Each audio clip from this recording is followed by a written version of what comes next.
All right. Proposition 8 of Book 1 is what we today would call the side-side-side theorem. To some extent, Euclid states it a little bit more loosely than we might state it or we might think of it as a congruence theorem. So he says, if two triangles have the two sides equal to the two sides respectively and also have the base equal to the base, they will also have the angles equal, which are contained by the equal straight lines. So in particular, what it's saying is, all right, well, first of all, assume that we've got equal bases. So we have BC is equal to EF. I guess maybe I can just make some little dashes. BC is equal to EF. And then, moreover, the two triangles have the two sides equal to the two sides. So BA is equal to ED. And then AC is equal to DF. And then the claim here is that these top angles are the same. So angle BAC is equal to angle EDF. And the way that Euclid does it is it's by contradiction, and it uses superposition again.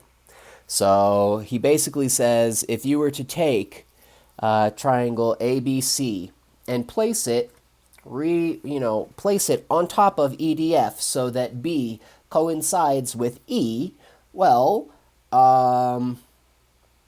then, because BC, the base, BC, is equal to EF, and we lay BC down along EF, since they're equal lengths, it follows that C is going to coincide with F, because they're the same.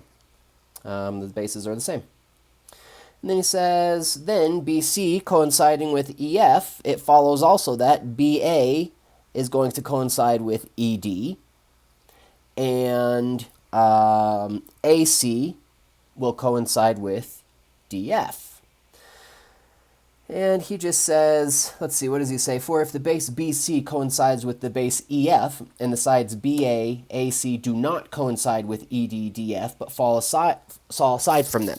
So he's saying, all right, this is where he says, assume not. Assume that we lay BC down and BC down over EF, and it turns out that maybe the side, the new side, like the superpositioning, this BA actually and AC, they actually converged like maybe somewhere over here, right? At a point, some point G, some arbitrary point G.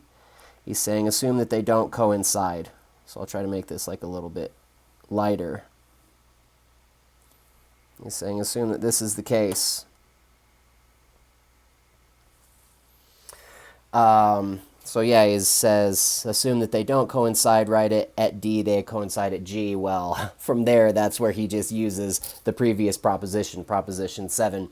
It's kind of funny to me because he goes through and he restates all of proposition 7 right here in the proof. He says, for if the base BC coincides with EF and BAAC do not coincide with ED, DF, but fall beside them as EG, GF, then, given two straight lines constructed on a straight line from its extremities and meeting in a point, there will have been constructed on the same straight line from its extremities and on the same side of it two other straight lines meeting in another point and equal to the former two respectively, namely each to that which has the same extremity with it, which is proposition 7. So in other words, he says basically this.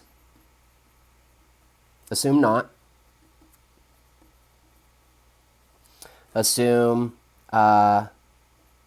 the superposition. This is not what he says. This is kind of like how we would understand it. That BAAC don't coincide with ED, DF, but rather they coincide with EG and GF. Well, then he says this contradicts the previous proposition.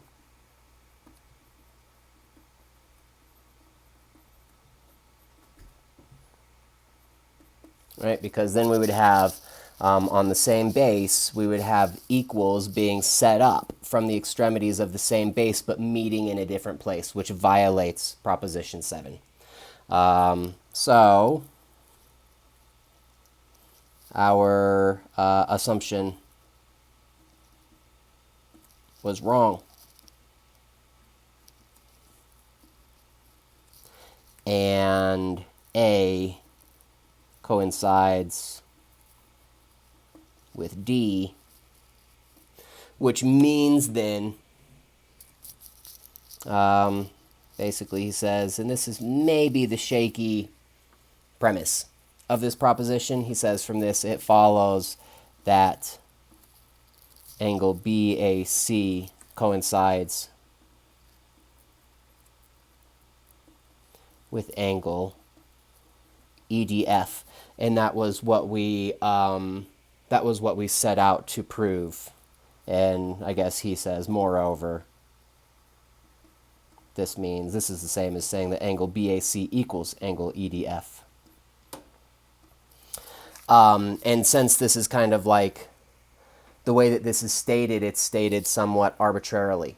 So you could rearrange this. So like here we took the bases to be BC and EF. You could do this same argument where the bases are AB and DE, and you'll find that angle C is equal to angle F. So you can do the relettering like all of the permutations to show that, yeah, this isn't just saying something about one specific angle, it's arbitrary, to show that if the three sides are equal, then the angles are also equal. And he doesn't state this here. In proposition 4, he actually made the claim that like the two triangles were congruent. Side angle side made the two triangles equal. That was part of the proposition, part of the theorem. Here it's not really stated, although I think that it's kind of implied. So there we go, side, side, side. Oh, maybe one other sort of interesting thing about side, side, side is just that in modern education, you know, whenever you're studying geometry for the first time and congruence of triangles, which for me, I remember doing that in like elementary school. The very first time I did it was elementary school, and then later on we circled back to it in high school. But usually it's the case that when you're first learning about congruence theorems, side, side, side is probably the first one you learn about because it's really intuitive. It's like very obvious. If all of the sides are the same, then they are the same triangle.